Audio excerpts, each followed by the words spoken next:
Um, all right, so for our next feature, this is something that a lot of users have asked us about. So as you know, we integrate pretty tightly with Firebase, but at the same time, our users have to go off-platform currently to take full advantage of the very powerful Firebase cloud functions. So no longer do they have to do so. And without further ado, I would like to invite our Chief Executive Intern, Takashi Xu, to the stage to show us this. Thank you, Alex. I'm Takashi, the Chief Executive Intern, and I'd like to present Cloud Functions in FlutterFlow. So here I have an app to calculate my 1 rep max on the bench press. So here it says 315 for 3 repetitions. I'm not that strong, but let's move on.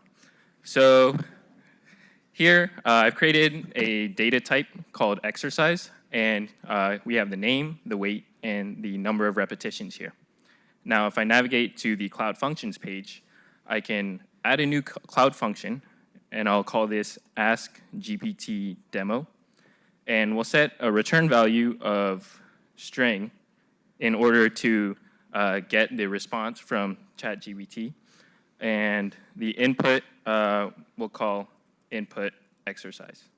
And that will take variable of type data type, which is exercise here. And then, so I've created the code already, and I'll just paste this here. Let's fix these real quick. Sorry about that. And now we can save this cloud function and then hit deploy to start the deployment process. And we also have a package.json editor to add whatever packages you may need. And so let's begin building with our new cloud function.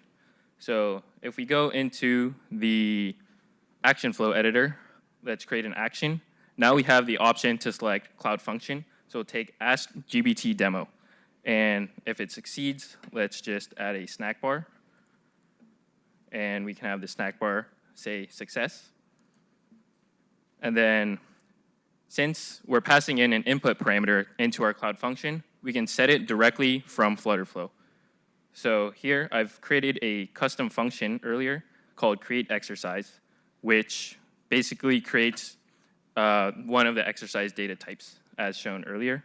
And once this whole deployment process is complete, you should get this deploy dialog. And I've deployed this beforehand just to hide the API key and stuff like that. And now, if we have this app from earlier, if I press this button, we can wait to get the response. And now we have our response displayed from our cloud function in our app. Thank you.